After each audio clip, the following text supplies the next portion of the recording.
O ano era 1996. Eu tinha acabado de completar 35 anos de idade, casado já há alguns anos, tínhamos 2 filhos, Danilo e a Samara, com 7, 8 anos, e eu me achava um especialista em liderança já naquela época. Grande tolice. E aí Deus falou: Josué, estou te tirando do lugar que você está, onde eu trabalhava com liderança, onde eu podia fazer uma porção de coisas nessa área, e estou te transferindo para Vitória, Espírito Santo. Eu sou paulistano, já tinha morado no Rio, morado em Campinas, e agora tinha que deixar não só o lugar que eu gostava, mas aquilo que eu fazia para ir para um lugar que eu não queria ir, mas sabia que tinha que ir, apesar de não querer ir, apesar de saber que tinha que ir. Você pode imaginar essa briga na época. Nós fomos, eu fui ser parte da equipe pastoral de uma igreja bem grande, mais de 2.000 membros, uma igreja referência na denominação. Além disso, cuidar de uma área estratégica da igreja, toda a área de ensino, etc. Tinha 90 classes de escola dominical, mais não sei quantas organizações de treinamento, ministério com crianças, ministério de tudo quanto é tipo. Só debaixo de mim tinha 456 cargos, para você ter ideia. E eu estava ali sabendo que era o que eu precisava fazer, obedecendo a Deus, mas de outro lado com grandes dúvidas sobre o que fazer. E eu falei, bom, eu vou fazer o que eu acho que eu sei fazer, que é capacitar líderes, que é preparar o pessoal, etc. Mas o meu referencial de capacitação de líderes era um pouco equivocado. Primeiro, preciso te dizer como que eu fui introduzido na liderança. Eu nasci num lar cristão, meus pais eram presbiterianos, depois a gente mudou para um lugar que não tinha igreja presbiteriana, então acabei crescendo numa igreja batista, e aí lá pelos 14, 15 anos de idade, adolescente, um dia pediram para eu ir lá na sala dos jovens, na época chamava Mocidade, né? Acho que alguns lembram, então pediram para eu ir lá na sala dos jovens para dar um aviso. Eu abri aquela porta assim, meio que de bar que tinha no salão, né? Enfiei a cara assim, e quando eu fiz assim, para dar o aviso, não deu tempo. Alguém falou, eu indico o Josué para presidente. Era o dia da eleição do presidente dos jovens, todo mundo já tinha sido indicado e, obviamente, todo mundo tinha declinado, então uma irmãzinha lá que me viu falou, acho que Deus mandou ele agora e é hora de indicar. Eu entrei lá para dar um aviso e saí presidente dos jovens com 14 para 15 anos de idade, para vocês terem ideia. E eu imaginei, eu já gostava de liderança, sou apaixonado por liderança, eu imaginei então que alguém ia chegar, pôr a mão aqui no meu ombro e dizer, Josué, vem aqui agora que eu vou discipular você. Eu nem sabia essa palavra direito, eu vou treinar você. Bom, lamento informar que tem 40 anos que eu estou esperando essa reunião, ela nunca aconteceu. E aí, ao longo do tempo, eu fui tentando me autocapacitar. Eu estudei teologia, depois fiz administração, gostava de ler, tenho uma biblioteca imensa e participava de tudo quanto é curso de liderança. Então, quando eu cheguei lá em Vitória, eu falei, eu vou fazer o que eu sei, eu vou treinar líderes, né? Já que a minha área é de ensino, preciso preparar gente aqui. E eu comecei a fazer isso, mas depois de alguns meses eu percebi que a coisa não estava assim fluindo. E aconteceram 2 coisas que me incomodaram profundamente. A primeira foi que um dia, uma pessoa que me ajudava numa das áreas que eu coordenava, veio me trazer um grande problema. Ele chegou para mim com voz assim, preocupada e disse, pastor, temos um grande problema para resolver. E eu falei, bom, deve ser um negócio assim, cabeludo. E eu falei, sim, irmão, qual é o problema? Ele disse, temos uma classe da escola dominical com 20 alunos que está usando uma sala que cabe 30 lugares e temos uma sala que cresceu com 30 alunos que está usando uma sala que tem 20 cadeiras. O que é que a gente faz? Fiquei olhando para ele e falei, ele está me gozando, não é possível. Aí ainda brinquei, falei, cara, que isso? Pastor, o senhor não está entendendo. Aí eu comecei a entender a cultura e o contexto. Eu falei assim, bom, Meus filhos já pré-adolescentes faziam na época aquele negócio assim, né? Aí eu fiz assim para ele, brinquei, vai lá e troca as salas de lugar. Se uma tem 20 com 30 lugares e a outra inverso, inverte tudo lá. Pastor, o senhor não está entendendo a gravidade da situação. Eu disse, mas qual é a gravidade? É melhor o senhor ir lá. Aí eu fui. Cheguei lá, tinha 3 senhoras sentadinhas numa cadeira, braço cruzado, pezinho batendo no chão, só me esperando. E eu cheguei e disse, bom dia, irmãs. Elas, bom dia? Que bom dia, seu moleque. Eu disse, mas qual é o problema? O problema, seu moleque, é que nós fazemos parte dessa igreja há 57 anos. E nós fazemos parte dessa classe da escola dominical há 57 anos. E a nossa professora é a mesma há 45 anos. E quando esse prédio foi construído e essa cadeira foi colocada aqui, você está vendo? Ó? Essa cadeira é a minha cadeira nos últimos 45 anos. Agora vem você, moleque, querendo que eu saia da minha sala, da minha cadeira. Mas só para vocês entenderem um pouquinho o contexto, a cadeira das 2 salas eram exatamente iguais, a pintura era igual, o piso era igual, a lâmpada era igual, era tudo igual. A única diferença é que uma cabia 20 e a outra cabia 30.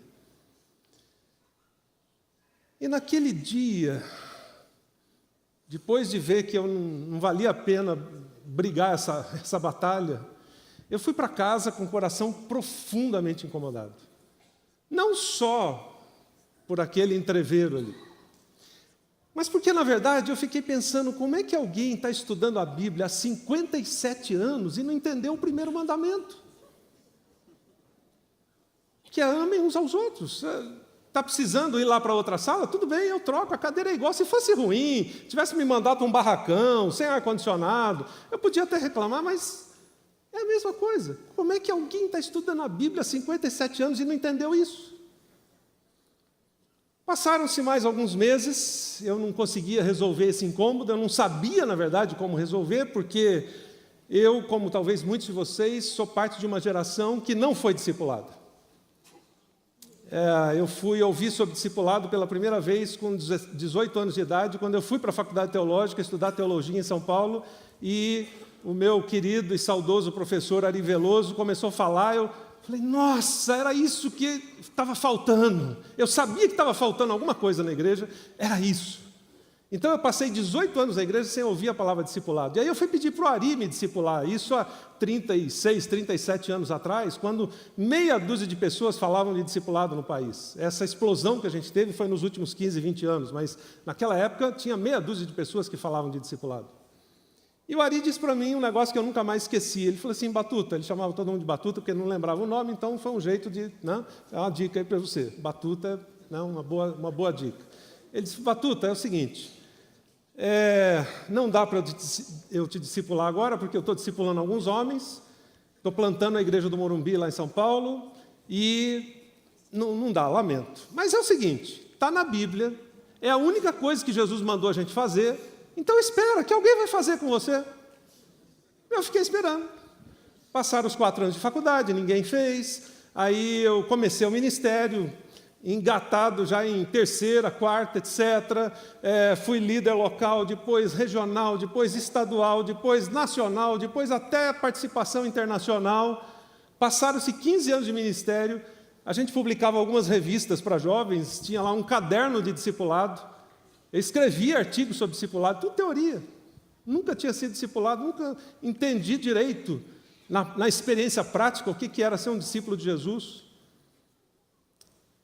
E aquilo estava dentro do meu coração e eu lembrava das velhinhas lá sentadas, dizendo que não iam sair da cadeira que elas estavam há 45 anos. Aí, alguns meses depois, aconteceu um segundo fator. Um dia, nossos filhos, um domingo de manhã, nossos filhos acordaram, a gente estava se preparando para ir para a igreja, e a minha filha, que é mais assim, né, batedora, de falar, de expor e tal, disse: pai, é o seguinte, conversei aqui com meu irmão e nós não vamos na igreja hoje. Aí eu olhei, né? E já era uma questão resolvida, já tinham feito ali uma comissão, estudado o assunto e já estava decidido. Eu disse: é o seguinte, primeiro, vocês não têm idade para decidir isso.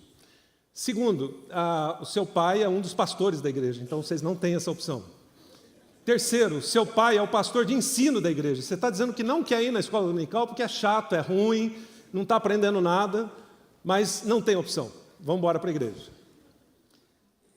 Mas lá por dentro, esse negócio incomodou tanto quanto o episódio das velhinhas. Porque eu era o pastor de ensino e a minha esposa era a líder do ministério com crianças. E a gente voltou da igreja aquele domingo dizendo: o que nós estamos fazendo não está servindo nem lá em casa. Nós estamos agora mantendo uma máquina, uma estrutura violenta, e estou capacitando líderes e fazendo uma opção de coisas, mas que não funciona. Então a gente tem coragem de dar um cavalo de pau? E passaram-se alguns meses, e aí eu e um outro pastor jovem também na igreja na época, que agora é pastor aqui em Belo Horizonte, o Geraldo, eu usei um princípio lá de administração que eu tinha aprendido. Falei: Geraldo, é o seguinte, eu estou esperando há 15 anos alguém me discipular e ninguém vai discipular, porque a nossa geração e nem as anteriores foram discipuladas. É simples assim. Então é o seguinte, vamos lá conversar com o Ari, perguntar para ele como é que é esse negócio, e vamos começar nós dois. Aí eu lembrei do fax. Aliás, tem que explicar para a nova geração. O fax era um aparelho grandão, que era o WhatsApp da nossa época, tá? Só que era de papel, a gente punha papel de um lado, mandava para o outro, etc.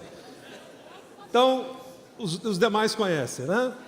Aí eu usei o princípio do fax. Eu falei assim: o cara que comprou o primeiro fax, do ponto de vista bem prático, era um burro, porque ia passar fax para quem? Ele teve que chamar um amigo na casa dele, convencer um amigo a comprar um fax, e os dois ficaram brincando, daí cada um chamou mais dois, mais um, começaram a passar, e aí foi embora, e pegou. Eu falei: é isso. Ninguém vai discipular a gente, vamos começar nós dois. Vamos lá perguntar como é que é esse negócio, e vamos começar. A hora que a gente precisar de orientação, a gente busca outra vez. E assim foi. Só que aí eu comecei a entender que, na verdade, tudo que eu achava que eu sabia, eu não sabia nada. E todos os líderes que eu queria treinar tinham sido uma grande furada. Eu tinha treinado gente teoricamente durante talvez 10, 15 anos. Bom, aí nos anos seguintes, eu vou encurtar essa parte da história agora, o processo de discipulado começou, mudou a nossa vida, foi uma linha divisória para mim do ponto de vista pessoal, familiar, financeiro, emocional, ministerial, etc. Mudou a vida da nossa igreja. No primeiro ano não teve mais do que 10 ou 20 pessoas, depois 40, e aí é discipulado, né? 40, 80, 120, etc. E 7 anos depois a gente tinha mais ou menos umas 1.500 pessoas no processo. Isso influenciou cerca de umas 400 igrejas ao redor e mais 500 igrejas além no Brasil. Aí Deus falou: tá bom, você já aprendeu a lição 1 agora. Vamos para 2. Estou te transferindo, faz as malas. Aí voltamos para São Paulo. E aí foi uma experiência incrível, porque além de estar na CEPAL como missionário, falei: agora eu vou desenvolver o grande projeto de líderes que eu sonho para o Brasil e tal, agora que eu já aprendi um pouco mais sobre discipulado, etc. Aí o meu antigo professor, agora meu colega na CEPAL, Ari Veloso, e pastor lá na igreja do Morumbi, aquela igreja que ele tinha fundado na época que eu estava na faculdade, me chama para ser parte da equipe pastoral. Eu falei: uau! Só que eu vim, de certa forma, com a receita pronta, e falei: vou fazer aqui tudo que eu fiz lá e vai dar certo. Os primeiros meses foi um desastre. E uma igreja que estava crescendo 25%, 30% ao ano, que em cerca de 3 ou 4 anos dobrou de tamanho, de 2.500 para 5.000, como que a gente vai discipular todo mundo, como é que a gente vai botar todo mundo em pequeno grupo, etc. Aí todas aquelas caixinhas, né, que a gente tem na cabeça acabam não funcionando e você tem que perguntar para Jesus: o que eu faço agora? Estou perdido nesse negócio. Bom, eu fiquei mais uns 8 anos ali, foi um privilégio tremendo, e ao mesmo tempo que eu crescia, aprendia, apanhava, e tinha horas que eu não entendia, sinceramente, o que estava acontecendo. Houve um período de 2 anos, talvez, que surgiram a maioria dos modelos de ministério que a gente tem hoje, né? Na época que a gente começou lá em Vitória, só tinha o Armando Bispo, começando rede ministerial. Me lembro o Roberto Lai desenhando para mim num guardanapo, lá você vê que eu sou pré-histórico, né? O Roberto Lai desenhando para mim num guardanapo, que ia trazer células para o Brasil. Uau, que coisa! Né? Mas nos anos seguintes surgiu propósitos, modelo dos 12, MDA, crescimento natural da igreja, DNA, multiplique, ponte da fé. E eu sei que eu participei de todos esses treinamentos e eu falava assim, agora eu vou agregar mais isso e mais isso. E parece que Deus fica assim, dando uma olhadinha, dizendo, o cara não entendeu nada ainda, né? E aí começou a cair a ficha de algumas coisas que eu quero compartilhar com vocês hoje à noite. Algumas coisas muito simples, muito elementares, que não precisa de toda a parafernália, mas que levam basicamente para um ponto. Se você não capacitar líderes, e se o seu processo de capacitação de líderes não tiver fundamentado no discipulado, eu lamento te informar que você está perdido. Você vai quebrar a cara, como eu quebrei em N momentos. Nesse período eu comecei, Deus abriu algumas portas, eu comecei a escrever, nem imaginava que seria escritor, e aí comecei depois a prestar consultoria para algumas igrejas na área de estratégia, de implementação de processos, de projetos, etc. E aí algumas coisas também me impressionaram. Quando o Carlito estava começando a implementar lá propósitos, aí eu fui prestar consultoria lá para eles, e eu fiquei assim, abismado, uau, a igreja está bombando e tal, então eu acho que Deus está abençoando propósitos, é esse negócio. Passou alguns meses, uma outra igreja me chamou e eles estavam implementando células, e o negócio estava bombando, eu falei, fiz uma grande descoberta, Deus está abençoando propósitos e células. Aí, daqui a pouco, fui para um terceiro modelo. Aí eu falei, então Deus está abençoando propósitos, células e mais esse aqui. Aí um outro pastor me chamou que não tinha modelo nenhum. E também estava indo muito bem. Aí bagunçou tudo a minha pesquisa. Aí eu falei, espera aí, o que Deus está abençoando? E eu comecei a pesquisar um pouquinho mais e identifiquei 3 coisas. Não são 3 verdades absolutas, por favor, mas 3 coisas que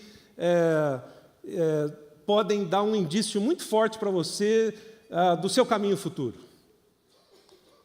A primeira coisa é que eu podia fazer uma lista de 10 igrejas que estavam implantando propósitos e estavam bombando, no bom sentido, e podia dar uma lista de 10 igrejas que estavam implantando o mesmo modelo de ministério e estavam bombando negativamente, estava sendo um desastre.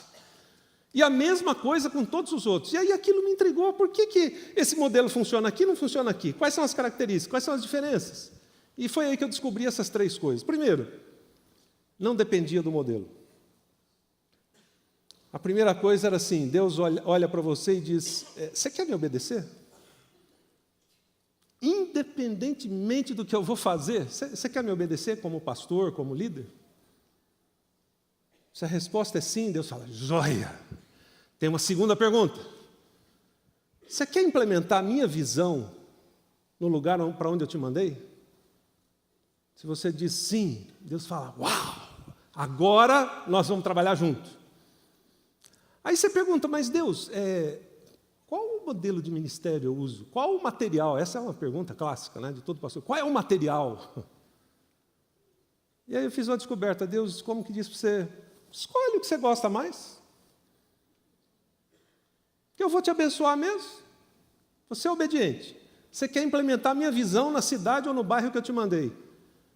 Pode escolher o que você gosta mais. Se você escolher DNA, eu vou te abençoar. Se você escolher célula, eu vou te abençoar. Se você escolher propósito, eu vou te abençoar. Se você não escolher modelo nenhum, eu também vou te abençoar. Já está decidido. Mas aí eu comecei a observar uma terceira coisa. Eu fui investigar as outras igrejas, que além do aspecto de o pastor ou os líderes não quererem obedecer e não quererem implementar a visão de Deus, também não faziam a tarefa de casa. Como Paulo falou, eles não estavam preocupados com resultados e nem com a efetividade do seu ministério. Então, eles não estavam capacitando líderes. Ou mesmo aquelas igrejas que o pastor decidiu abençoar e decidiu implementar a visão de Deus, mas não estava fazendo a sua parte, a sua tarefa de casa, Deus falava, olha, eu estou te abençoando, mas está faltando a sua parte no negócio. E várias igrejas, ao longo dos anos, que a nossa equipe, demos consultoria, a gente percebeu o seguinte, o fator capacitação de líderes era determinante para a sustentabilidade da visão que você quer implementar. Eu vi pastores e líderes com uma grande visão, mas que não fizeram a sua parte no aspecto de capacitar líderes, que levaram a sua igreja ao desastre, ao caos. Por quê? É como que se eu pegasse um saco de 10 quilos de areia, colocasse em cima dessa mesinha, e aí eu vou pondo mais 10, mais 10, mais 50, mais 100, e uma hora ela vai cair.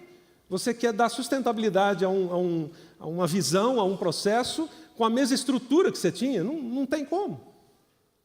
Parece muito simples isso, mas, gente, é determinante. Eu poderia contar para vocês histórias e mais histórias, mostrar pesquisas e mais pesquisas, mas não vou cansar vocês com isso, eu só queria levantar a bola para vocês entenderem a importância disso. Então, depois de tudo isso, o ano é 2012. E aí, Deus falou, agora, Josué, está na hora. Em 2012, a gente começou esse processo que nós estamos vivendo hoje, mas Deus falou assim, falta ainda mais uma experiência, você precisa ajudar a plantar uma igreja. E a gente mudou para Indaiatuba, perto de Campinas. E eu falei assim, bom, qual que é o meu padrão de plantar a igreja? Que eu sempre vi, aluga o salãozinho, põe a placa, compra os bancos, monta a tela que der dinheiro para comprar, montar a banda. Aí eu falei, não, agora eu não vou errar. Porque eu já achei que capacitava líderes de um jeito e não era bem assim. Eu já achei que começar do meio para cima dava certo e não era bem assim. E a gente começou de um jeito completamente diferente, que eu não preciso repetir, porque vocês já ouviram N casos aqui. A gente não alugou salãozinho, nem salãozão, a gente não comprou equipamento, multimídia, cadeira.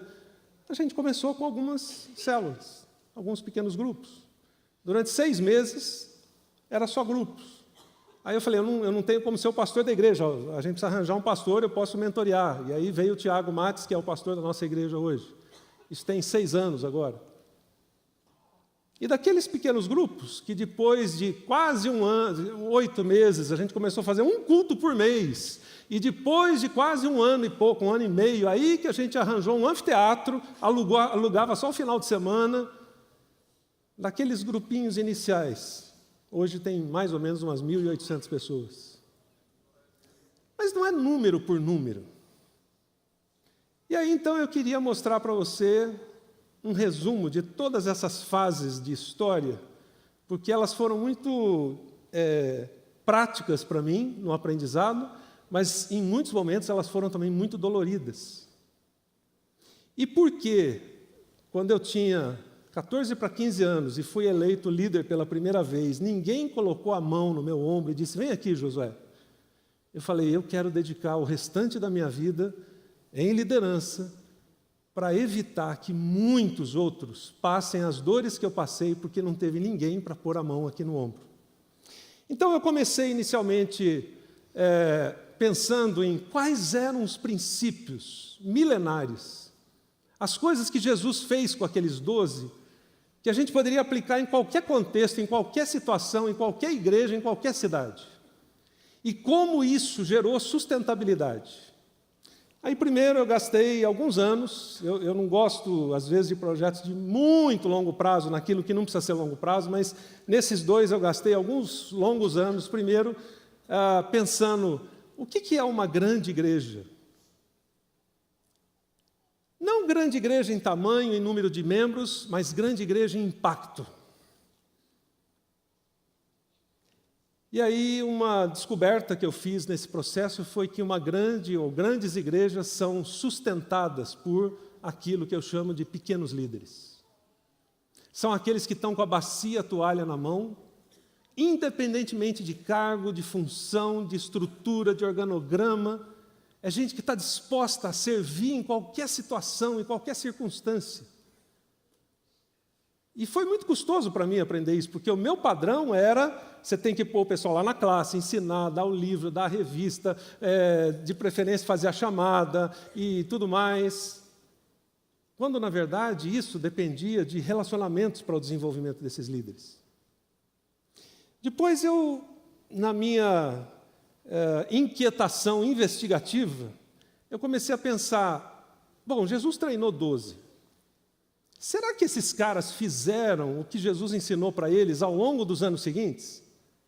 O que eles fizeram ou não fizeram do que Jesus ensinou?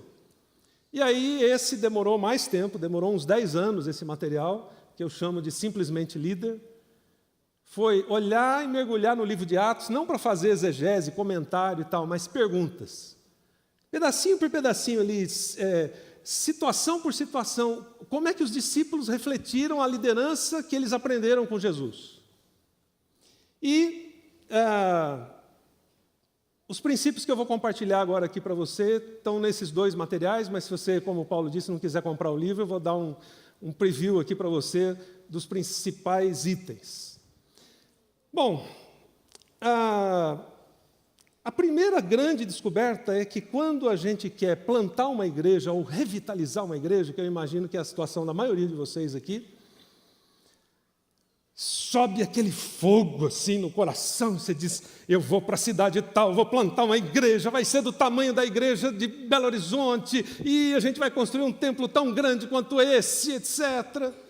Ou você olha para aquela igrejinha pequenininha lá, com 30 pessoas, quase morrendo, e você diz, já estou sonhando aqui com um grande templo, etc. E aí a gente usa a estratégia que a gente aprendeu. E qual é a estratégia que a gente aprendeu? Bom, as nossas denominações, de forma geral, batista, presbiteriano, metodista, etc., são denominações formadas com a cabeça estrutural. E dentro da mentalidade estrutural, a gente age mais ou menos assim, vou plantar uma grande igreja. Depois que eu plantar essa grande igreja, eu preciso de uma equipe. E depois que eu plantar essa igreja e tiver uma equipe, aí eu vou ler um pouco mais, estudar um pouco mais, vou orar um pouco mais. E você vai listando, né? Todos aqueles mais que você gostaria de fazer. O que implica isso? Bom, se você quer plantar ou revitalizar uma igreja, você diz, eu vou pregar muito com aquele poder, aquele fogo do Espírito Santo, e nós vamos expandir essa igreja tremendamente, e você põe o pé na estrada. Aí, quando a igreja cresce, já tem 100, 200, 300, 500, etc., nossa, o negócio está ficando pesado, já não estou conseguindo aconselhar todo mundo, visitar todo mundo, pregar para todo mundo, etc., então eu preciso de uma equipe. Eu devia fazer uns discípulos antes, mas não vai dar tempo. Então, vamos pegar alguns líderes e fazer como fizeram com Josué há 40 anos atrás. Você chama ele para uma armadilha, fala que é só uma reunião, mas lá vai ter um cargo à disposição. Se ele não aceitar, você diz, quantas almas vão para o inferno, meu irmão, se você não aceitar esse cargo. E se essa estratégia ainda não der certo, e a pessoa disser, mas pastor, eu sou muito ocupado. Aí você usa aquela grande heresia, que eu nunca achei um versículo bíblico para ela, Deus chama os ocupados, meu irmão. Já falei muito essa heresia, já pedi perdão, estou confessando aqui publicamente. Me fala um versículo bíblico para isso. Deus chama os ocupados. Que é mais desocupado que Moisés, 40 anos no deserto, que é mais desocupado que Davi, que estava lá tocando harpa e cuidando das ovelhas. Deus chama quem Ele quer, ocupado, desocupado. Deus chama quem quer obedecer. Aí você diz, bom, vou chamar alguns líderes aqui para me ajudar. E aí, um dia, começa a bater aquele incômodo. Será que eu estou cumprindo minha missão? Mas aí já se passaram 10, 20, 30, 40 anos, e talvez você tenha se tornado aquele pastor 1 vezes 1. Sabe o que é o pastor 1 vezes 1? Vamos lá. Quanto que é 1 vezes 1? 1. Vou complicar agora. 1 vezes 1 vezes 1. Agora eu vou complicar bem. E 1 vezes 1 vezes 1 vezes 1 vezes 1, 30 vezes. Continua sendo 1. Então, tem alguns pastores que têm ministério 1 vezes 1. Ele tem 1 ano de ministério repetido 30 vezes. Ele nunca parou para pensar se ele realmente é um servo da missão e se ele efetivamente está cumprindo a missão. Que eu lembro, o Ari Veloso falou para mim, Jesus só mandou a gente fazer uma coisa. Mesmo tendo aprendido isso lá em Vitória, quando eu cheguei de volta em São Paulo, na CEPAL, fui conversar com um missionário, o Ted Limpick, que era um dos veteranos, aquele cara assim que a gente brincava, se fosse um gráfico, Jesus, o Ted logo embaixo, e todos nós aqui no final do gráfico. Falei, vou me aconselhar com o Ted. Cheguei lá, Ted, olha, eu estou pensando nisso, e naquilo, o que você acha? Aí o Ted virou assim, calmamente, me perguntou, você já está discipulando uns 2 ou 3? Eu falei, estou. Então, o resto não é tão importante, faz o que você achar mais legal. Sabe quando você sai assim, depois da conversa, chutando uma pedrinha assim na rua? Eu saí assim aquele dia. Porque, novamente, apesar de ter aprendido a importância da missão, que era fazer discípulos, eu estava me empolgando novamente com mais um monte de coisas. Então, lamento te informar que essa estratégia está furada. Aí você pode já imediatamente fazer a pergunta, bom, então, qual é a estratégia? É muito simples. Basicamente é só inverter. Então, vamos inverter e olhar a estratégia simples de Jesus. Como a Bíblia nos ensina tudo, como Moisés falou aqui à tarde, bom, a gente precisa do Espírito Santo, que o Domingos falou ontem, de todo esse poder, etc. Mas chega um momento que a gente precisa transformar tudo isso em coisa prática. Então, eu vim tentar ajudar vocês nisso. A primeira coisa que Jesus mostra, através do treinamento dos 12, é, olha para a sua vida. Depois, monta a sua equipe. E depois, você pensa em plantar ou revitalizar a igreja. Isso não significa que vai ter que esperar 30 anos. Mas é meio que uma ordem sequencial, quando você olha no relacionamento de Jesus com os 12. Primeiro, o que Jesus fez? Ele falou, gente, venham e me sigam. Eu quero saber se vocês são servos, se vocês estão dispostos a tudo. Só que demorou 3 anos para os caras cair a ficha nisso. E depois de 3 anos, um fugiu, um traiu, os outros 10... Um traiu, o outro negou e os outros 10 fugiram. Agora imagina a gente. Mas ele disse, primeiro, você tem que entender o que significa ser um servo. Você tem que entender o que é pegar a bacia a toalha. Por que eu falei que eu me achava especialista de liderança lá e hoje não me acho nada? Por quê? Porque, na verdade, estava assim, com muita cultura, muito isso, muito aquilo, mas não estava disposto a pegar a bacia a toalha. Depois, isso te leva a questionar, eu estou cumprindo a missão? E vou repetir perguntas que já foram feitas aqui, aliás, prepararam a bola para mim, assim, está na frente do gol, sem goleiro, é só chutar, é só fazer o resumo aqui. O que te move? Por muito tempo, por muitos anos de ministério, o que me movia era fazer coisas. Era dizer para Deus, Senhor, olha, ei Deus, fiz isso, mais aquilo. Olha essa conferência que a gente fez, 12.000 pessoas, foi fantástico lá no centro de convenções da Unicamp, e essa aqui em Brasília, mais isso, mais aquilo, publiquei livro, fiz palestra, viajei. Aí sabe aqueles concursos na televisão que Deus faz uma pergunta assim, Josué, quantos discípulos? Aí eu dou a resposta, Senhor, fiz isso, fiz aquilo, e Deus diz, tá, resposta errada. Quantos discípulos, Josué? Senhor, meu pai foi diácono, minha mãe foi líder das mulheres, minha irmã casou com um pastor, eu nunca abandonei a igreja, não fumei, não fiz isso, não fiz aquilo. Tá, resposta errada, quantos discípulos? Senhor, acho que o senhor pegou a ficha do Josué errado. Eu fiz mais isso, mais aquilo, mais aquilo. Tá, resposta errada, quantos discípulos? E aí Deus foi me pondo na parede, até que não tinha mais como escapar. Eu falei, Senhor, nenhum. Então, Josué, você fez tudo isso, tudo coisa boa, mas fez de alegre, porque eu não pedi nada disso para você. Agora, o que eu pedi, você ainda não fez. Já tem 18 anos de ministério. Quanto tempo mais você vai perder? E aí foi essa virada no avesso da minha vida. Depois disso, eu comecei a olhar o relacionamento de Jesus com os 12, e a segunda parte do treinamento foi, monta a equipe. Você já ouviu aquela expressão, do ponto A para o ponto B? Então, de discípulos a líderes, de discípulos a apóstolos.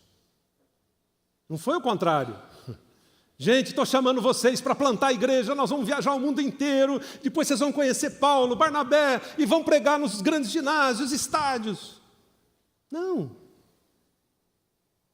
Foram anos de virar a chave deles primeiro. O que vocês querem ser da vida? Que missão vocês querem cumprir? Vocês estão entendendo? De vez em quando Pedro dava aquelas recaídas, aqueles ataques de amnésia, de loucura. Senhor, não vou deixar de jeito nenhum o Senhor morrer. Senhor, não, agora não. E Jesus olhava, não entendeu nada. Imagina quantas vezes Deus fez isso para mim. Quantas vezes deve ter feito para você? Já tem 20 anos que você é pastor, ainda não entendeu isso. Mas a gente é assim, a gente é cabeção mesmo. Eu sou o primeiro. E aí, finalmente, depois que os 12 entenderam o que era lavar os pés, o que era a missão, que foi a última coisa que Jesus falou. Ele não falou isso no início, que senão os caras já iam sair empolgados. Depois de entender o processo de discipulado, o que era ser um discípulo de Jesus, depois de entender que eles tinham chegado numa condição para serem apóstolos e levarem o evangelho para o mundo inteiro, aí Jesus disse, bom, agora vocês estão prontos. Vão, preguem, levem essa mensagem para o mundo inteiro. Com os 12 durou 3 anos e meio, porque foi com Jesus. Com Paulo já durou 9, o cara era mais cabeção. 9 ou 10, pelo menos. Percebe o processo?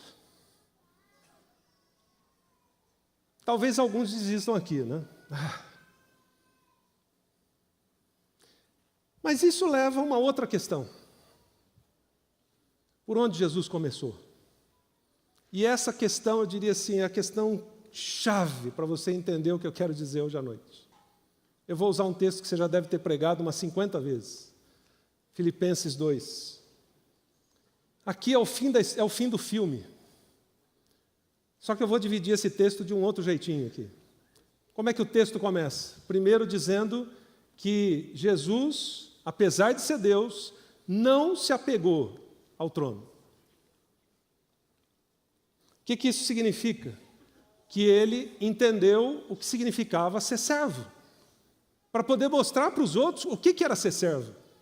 A gente fala tanto disso, mas depois que eu parei para pesquisar bastante, eu não estou dizendo que essa aqui é a melhor perspectiva sobre Filipenses 2, mas eu queria levá-la para a sua reflexão, para um lado de liderança. Eu comecei a observar que muitos de nós estamos na corrida há muitos anos, mas nós não entendemos o que significa ser servo. O nosso conceito de servo é assim, estou ralando para caramba, trabalhando 50 horas por semana, tenho que preparar 3 sermões por semana, visitar o pessoal no hospital. Não tem nada a ver com isso. Não tem nada a ver com as suas horas de trabalho, com quanto tempo você dedica. Um dia, a Trindade fez uma reunião. Não era uma comissão batista, nem presbiteriana, porque senão eles estavam lá até hoje discutindo o assunto, né? Mas eles fizeram uma reunião. E eu imagino que talvez o Espírito Santo tenha dito, Pai, temos um problema. O homem pecou. A humanidade está em pecado. Alguém precisa ir na terra para salvar a humanidade.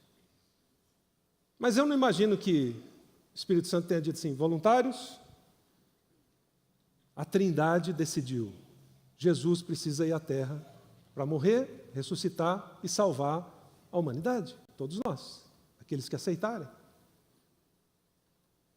Quando a Trindade tomou essa decisão, Jesus entendeu o que significava ser um servo. E talvez ele pudesse dizer assim, mas pai, é o seguinte, eu vou, mas eu não queria nascer barriga de mulher, daí ter cólica, aqueles negócios tudo de bebê, depois aquelas crises de adolescência, né? Trabalhar com José na marcenaria, aquele solzão do Oriente Médio. Não, eu vou fazer o seguinte, eu chego já com 30 anos, monto minha equipe, aliás, melhor, eu chego já assim, na quinta-feira antes da crucificação. Dou um treinamento intensivo de 24 horas para os 12, afinal de contas ele era Jesus.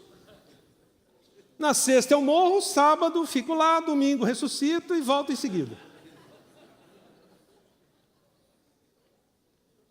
Mas porque Jesus entendeu que ele era servo, ele entendeu também que ele precisava nascer da barriga de uma mulher, passar toda a infância, pré-adolescência, adolescência, juventude, andar 3 anos com aqueles 12, passar por todo o processo de crucificação e ressurreição.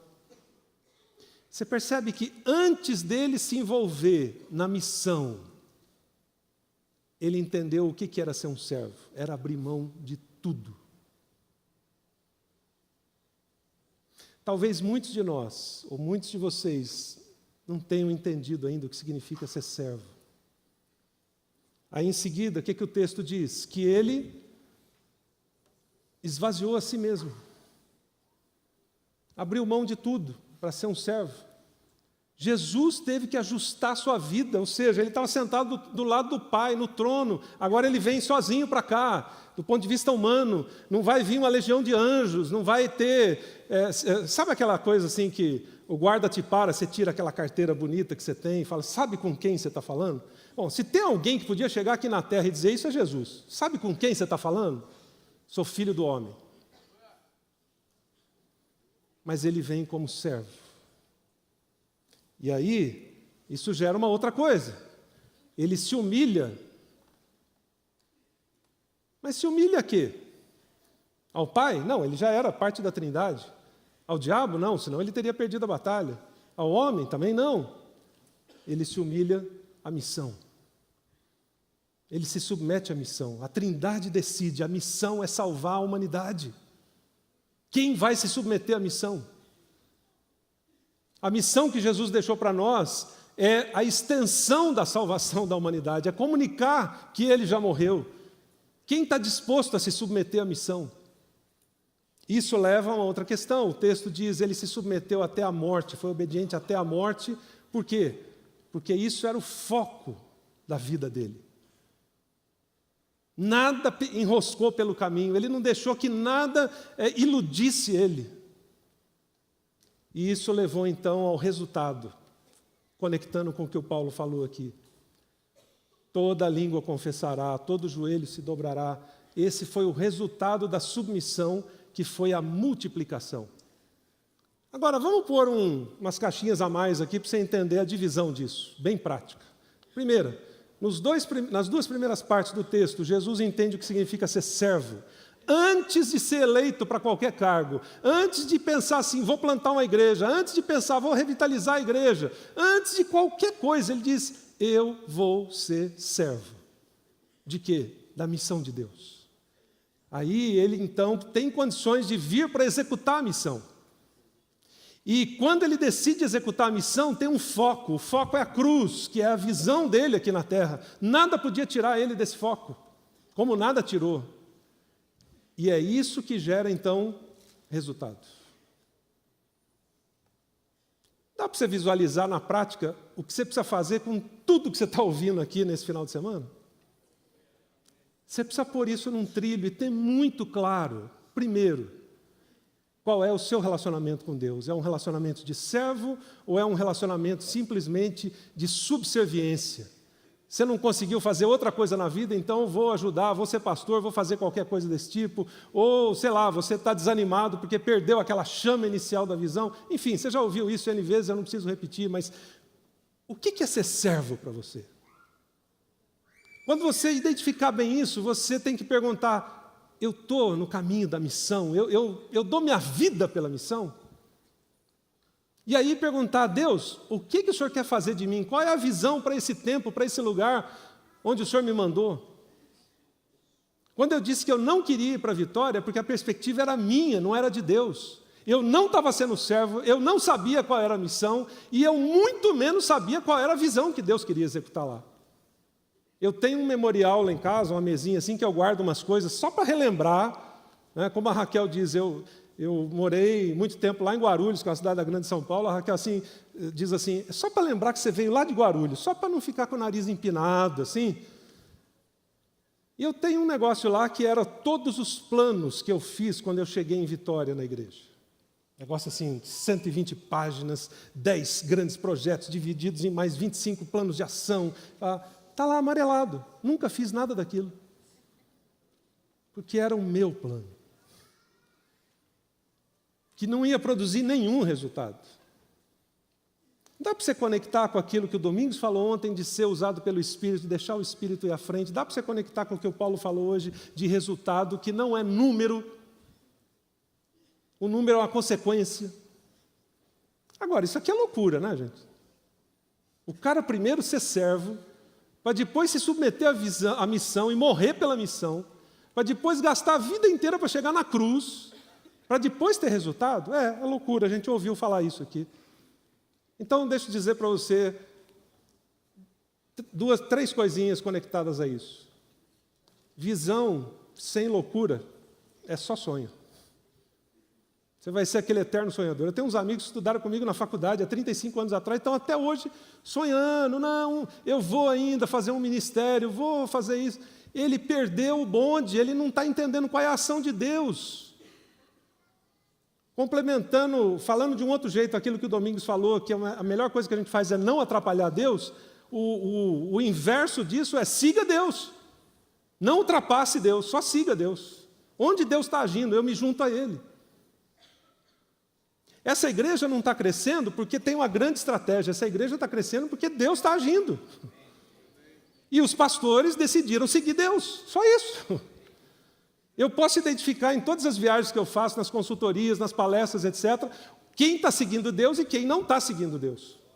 Tem uns cabeções aí que estão há 10 anos, 15 anos tentando brigar com Deus. Mas, de outro lado, loucura que alguns fazem sem visão é só confusão. Pode ser que você seja um desses loucos, por isso eu decidi falar isso aqui. Você vem aqui, pega tudo isso, pega todo o material que a Central fornece, chega lá na igreja e diz, irmãos, olha, isso aqui vai ser uma coisa tremenda, nós vamos implementar isso. Loucura! Você não perguntou para Deus. Deus não sabe se você realmente quer obedecer ou não. Talvez você não saiba qual é a visão de Deus para o lugar onde Ele te colocou, para a sua cidade, etc. E aí você deve ainda estar perguntando, mas o que isso tudo tem a ver com treinamento de líderes? Tudo. Porque tudo que está acontecendo com você, você vai refletir nos líderes que você vai influenciar e capacitar. Mas visão com loucura gera transformação. Lembra Atos 20? Aqueles que transtornaram o mundo, aqueles doidos que transtornaram o mundo, chegaram aqui. Eu entrei ali na sala agora, antes de vir para cá, e um pastor da equipe estava com um grupo de irmãos de uma igreja. E provavelmente quando eles chegarem na cidade, eles vão dizer, olha, aquele pessoal lá de Belo Horizonte que está fazendo umas loucuras, com visão, que gera transformação, passaram a visão para nós e está chegando aqui. Aqueles irmãos vão poder dizer depois, aqueles que estão transtornando o mundo, chegaram até nós. Percebe? Foi isso que Jesus fez com os 12, foi esse o programa de treinamento de Jesus. Por isso, tem mais uma coisinha que você precisa entender. Filipenses 2 não pode ser lido sem Mateus 5. Lá foi o fim da história. Jesus falou para os 12, olha, o resultado vai vir da cruz, a cruz vem da submissão à missão, porque antes de tudo eu entendi o que é um servo. Mas em Mateus 5, quando ele começa o Sermão do Monte, ele dá a primeira lição de liderança para os 12. É como se fosse uma árvore que vai dar frutos, e ele começa dizendo, vocês que vão ser líderes, que vão ser frutíferos, precisam ser pobres de espírito. Eu preciso que hajam líderes pobres de espírito. O que é o líder pobre de espírito? Aquele que não é nariz empinado, arrogante, salto alto, orgulhoso. Vocês iam chorar se vocês ouvissem quantas coisas eu fiz nesse espírito de arrogância, nariz empinado. Jesus também diz, eu preciso de gente sensível, que são aqueles que choram.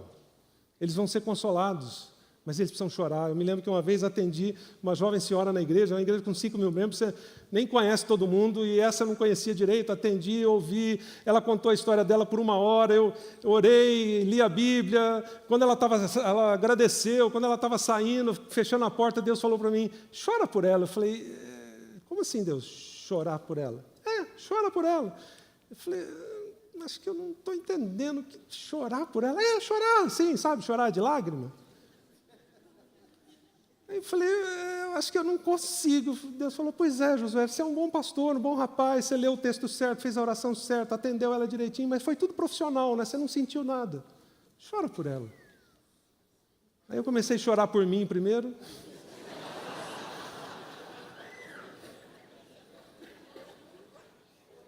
Jesus ensinou isso, primeira lição de liderança dos 12. Aí ele disse, mas eu preciso também de líderes humildes. Humildade eu comparo ao maná. Deus falou, recolhe maná só para um dia, porque no outro dia estraga. Humildade é assim, você pode acordar humilde hoje e dormir arrogante. Você pode dormir humilde e acordar arrogante amanhã. Todo dia precisa de uma dose de humildade, especialmente a gente que é líder. Jesus também falou, eu preciso de gente que seja justa, líderes justos. Por quê? Você gostaria de ser governado, liderado por um líder injusto? Jesus falou, eu preciso de gente que seja pura. Daria para falar 1 hora de pureza. Mas ele falou, eu preciso de gente pacificadora. Quando você tem uma pendenga, você leva para quem? Para um líder encrenqueiro que vai jogar mais lenha na fogueira ou para alguém que vai pacificar?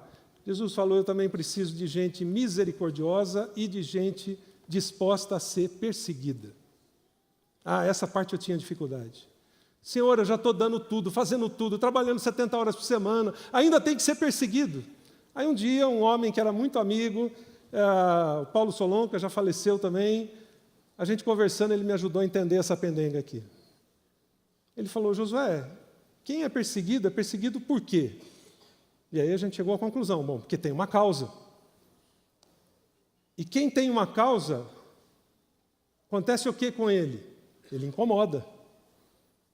E aí ele fez a pergunta de $1 milhão. Josué, o seu ministério incomoda? Porque se incomoda, você vai ser perseguido. Se você é perseguido, está acertando o alvo. Mas se nada te incomoda, não preciso dizer o resto. Em cima disso, essa é a raiz da árvore. Jesus falou, dá para colocar Filipenses 2. Aí você começa a entender o que é ser um servo. E quando você começa a entender a ser um servo, a sua missão e a sua visão de vida, a visão que Deus vai dar para o seu lugar, vai produzir muitos frutos. Então aqui embaixo é Mateus 5, a parte de cima da árvore é Filipenses 2. Ufa! Foram anos para aprender isso. Com choro, com dor, com lágrimas, com gotas de sangue, por isso eu espero que você aprenda bem antes do que eu aprendi. Porque eu não tive o privilégio, como vocês têm tido, de terem pastores aqui da Central e de outros lugares mentoreando vocês, ajudando. E isso leva então a uma outra questão. Quanto tempo vai durar o que você está liderando? Novamente, na nossa cabeça estrutural, a gente está pensando para os próximos 5 anos, e olha lá, talvez 10. Mas eu queria levantar o helicóptero. Como é que vai ser sua igreja em 2050? Ou 2060, se Jesus não voltar antes? Como é que vai ser sua igreja quando você não estiver lá? Por quê? Porque visões duradouras não são sustentadas por você como líder principal, mas por líderes que são lapidados ao longo do tempo. Começa agora com você. E essa visão de lapidação, de submissão, de subserviência, de humildade, de tudo que Jesus ensinou, precisa ser passada para os outros. Quando a gente está falando em discipulado, a gente está falando em transfusão de vida. Eu me lembro que uma vez lá em Vitória, eu chamei a minha equipe mais próxima de liderança do discipulado, falei, nós vamos fazer um retiro e nós vamos ficar um dia discutindo, conversando e orando só sobre uma frase. Sejam meus imitadores como eu sou de Cristo. Só isso. O pessoal fala, não, é uma coisa chata ficar um dia num negócio desse, queria umas 10 palestras e tal. Mas quando a gente começou, o pessoal falou, acho que um dia vai ser pouco. Porque a primeira pergunta foi, eu tenho como dizer para as pessoas que eu estou discipulando, sejam meus imitadores como eu sou de Cristo? Percebe?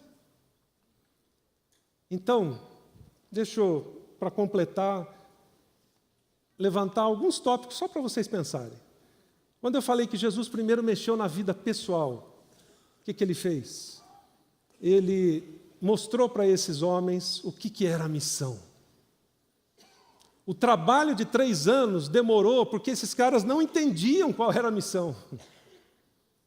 Precisava trabalhar a vida, o caráter, a integridade, tudo isso, mas os caras eram cabeções. Eu imagino quanto Jesus teve paciência com eles e quanto Deus tem paciência com a gente para a gente entender.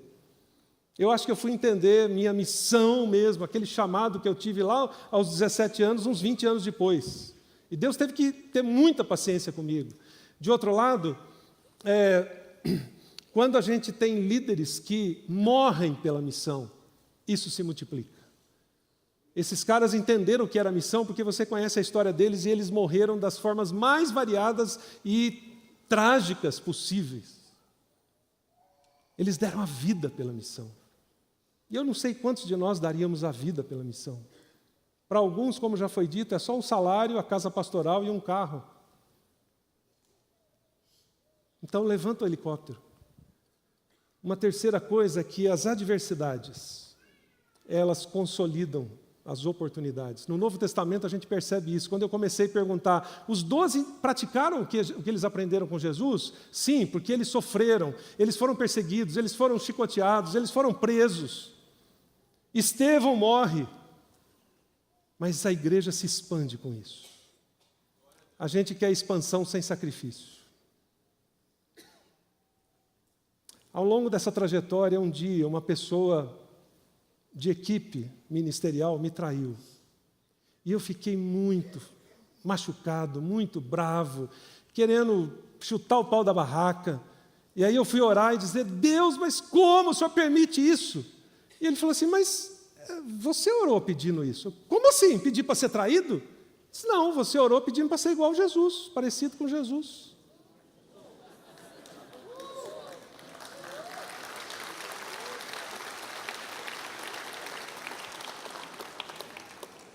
Eu lembro que eu precisei 1 mês para digerir isso.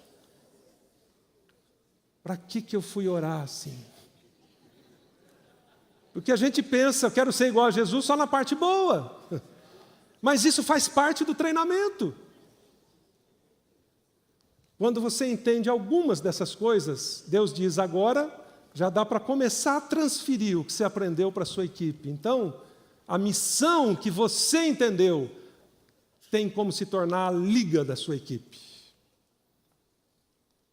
Meu querido, minha querida, se você não entender a sua missão, você não vai passar nada para a sua equipe. Cabeça vazia, você vai passar sonhos, você vai passar delírios. A outra coisa é que o sucesso e o fracasso são impostores. Lembre-se disso. Sua igreja pode estar bombando.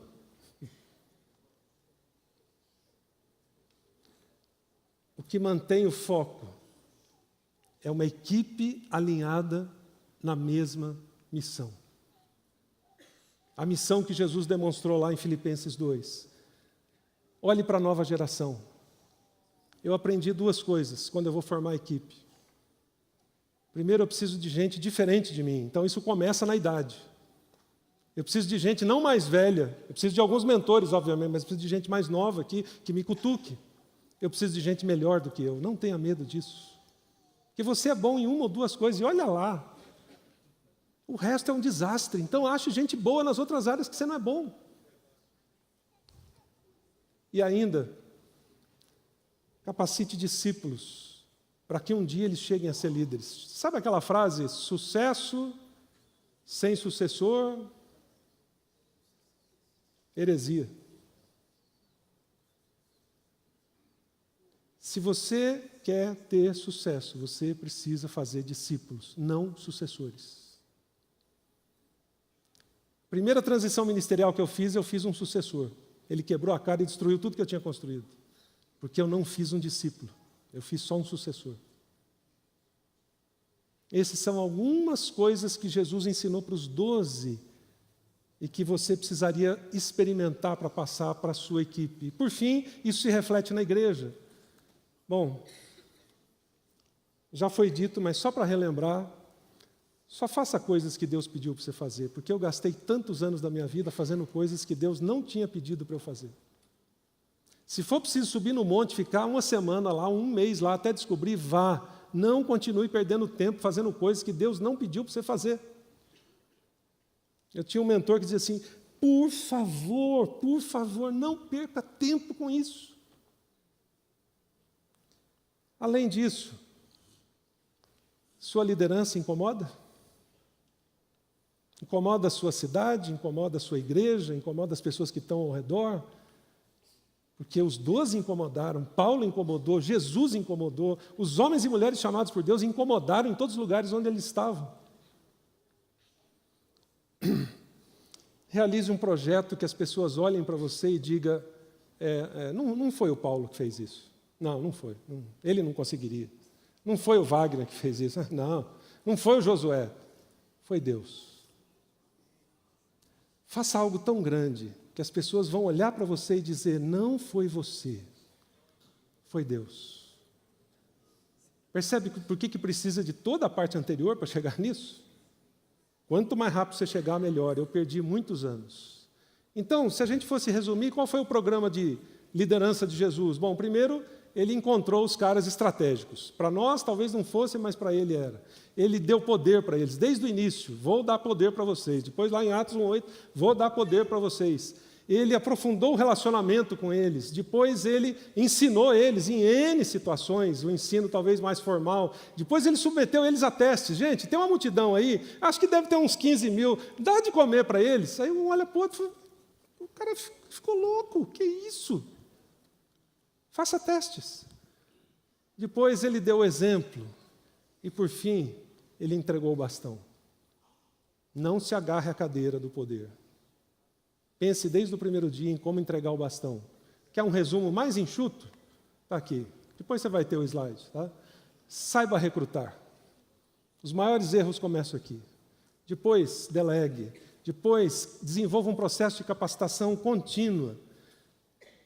Tenha conteúdo teórico que você vai ensinar da Bíblia, de livros, etc. Faça testes práticos.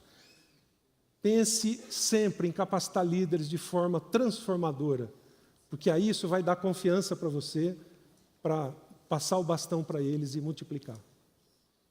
Bom, queria usar esses minutos finais agora para falar de ferramentas bem práticas. Eu tenho investido os últimos anos em descobrir coisas que possam ajudar os líderes, os pastores, as igrejas, independentemente do modelo de ministério. E eu tenho pensado isso nessa perspectiva, de que líderes vivem para plantar sementes. Então, eu queria mostrar duas coisas para você que pode te ajudar a plantar sementes. Uma é se você quer resultados para um ano, eu estou fazendo um paralelo aqui de um provérbio chinês, plante estruturas. Vá lá para a igreja, construa uma estrutura grande, ela vai durar um ano, daí não serve mais. Se você quer resultado para uns 10 anos, plante projetos. Mas se você quer resultado para toda a vida, quando você já não vai estar mais na igreja, plante líderes. É nesse aspecto que nós somos plantadores de sementes. Plante líderes. É a principal coisa que você deve fazer. Depois de discipular, a principal coisa que Jesus fez foi preparar aqueles 12 para dar continuidade. Isso, então, leva a uma questão, como é que a gente pode te ajudar a plantar líderes? A gente tem algumas ferramentas bem práticas que a gente tem usado. A primeira delas é o Global Leadership Summit, que começou há mais de 20 anos atrás, como uma conferência para pastores, depois se transformou em algo maior e hoje está em 135 países do mundo, 60 idiomas, está em 23 dos 25 países mais pobres do mundo, gerando transformação de vidas. Eu vou mostrar uma diferença aqui para você entre duas coisas. Depois, a gente criou na Envisionar um programa de capacitação de líderes com esses fundamentos que eu acabei de falar para vocês. É algo muito simples, muito prático, mas que ajuda você a capacitar líderes com a bacia e a toalha na mão. E a gente fez a mesma coisa para a área de nova geração. Por quê? Porque nós estamos perdendo a nossa geração, a nova geração, de uma forma incrível. Quando eu falei que os meus filhos não quiseram ir na igreja, isso gerou em nós um incômodo tão grande, que um ano depois, a gente mudou tudo, absolutamente tudo na igreja, para a nova geração. Deu certo? Bom, há um ano atrás, uma igreja me chamou para fazer uma palestra, eu falei, não, tem que ser a Raquel, porque ela que implementou o negócio. A Raquel falou, não, tem que ser a nossa filha. E fomos nós três. E a nossa filha disse assim, eu lembro do dia que eu falei para os meus pais que a gente não queria ir na igreja porque estava chato. E eles tiveram coragem de mudar. Quando não existia discipulado de crianças, eles inventaram um negócio lá para discipular a gente. E agora, 20 anos depois, com a minha filha, eu posso dedicar para ela tudo que eles e a geração deles dedicaram para mim. Então, não tenha medo de mudar, dá o cavalo de pau, mude o que for necessário. Quando a gente pensa no Summit, eu queria mostrar que ele não é um evento, ele é um recurso. E qual é a diferença? É que a gente tem eventos de mais e recursos de menos. A gente tem eventos que renovam, né, dão aquele gás, mas, na verdade, recursos é que dão sustentabilidade a longo prazo. Eventos inspiram, recursos, eles agregam valor. Eventos têm um ciclo de vida útil, eles acabam. Os recursos, eles dão vida. E, por fim, evento é um destino, recurso é um ponto de partida. O Summit tem se tornado cada vez mais um recurso. Ele é um ponto de partida para você desenvolver uma cultura de capacitação de líderes.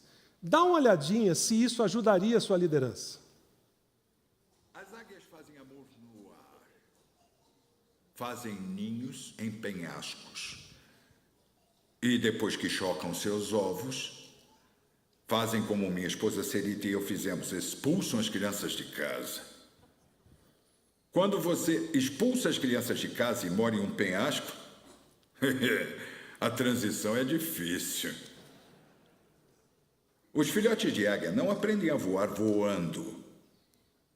Eles aprendem a voar caindo. Quando as águias lançam seus filhotes para fora do ninho, para fora da zona de conforto do que é seguro e os alimenta na primeira dimensão do seu sucesso, elas os jogam ao desconhecido e assustador. A águiazinha não tenta voar, ela tenta apenas não morrer. É assim mesmo.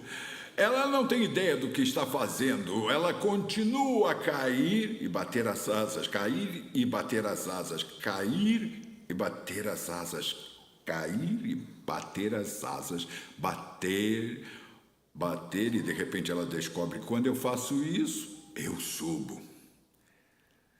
O que aprendeu com seu último fracasso? Como ele preparou você para subir? Ou será que esse outro te ajuda? Mais um minuto. O que significa viver uma vida infinita? Claramente nossas vidas são finitas, mas a vida é infinita. A gente vem e volta, nasce e morre e a vida continua com ou sem a gente. O que significa que cada um de nós tem a escolha de viver a sua vida por regras finitas ou viver sua vida pelo jogo infinito. Se escolhermos viver nossas vidas pelas regras finitas, significa que buscaremos ser os mais ricos, os mais famosos, os mais poderosos, ser promovidos mais rápido do que nossos amigos, ganhar mais dinheiro do que todos os nossos concorrentes, nos comparar constantemente com todos e estar à frente deles. Quando você morre, você não vence a vida. Você só morre. Ou podemos escolher viver nossas vidas como se entendêssemos a forma como os jogos infinitos existem. Temos uma causa na qual acreditamos, construímos equipes de confiança ao nosso redor, cuidamos dos nossos amigos, cuidamos da nossa família. Vivemos uma vida orientada para o serviço. E quando partirmos, os outros dirão: essa é uma organização melhor, por quê? Você trabalhou aqui. As pessoas dirão sobre nós: eu sou quem eu sou em parte porque você estava na minha vida.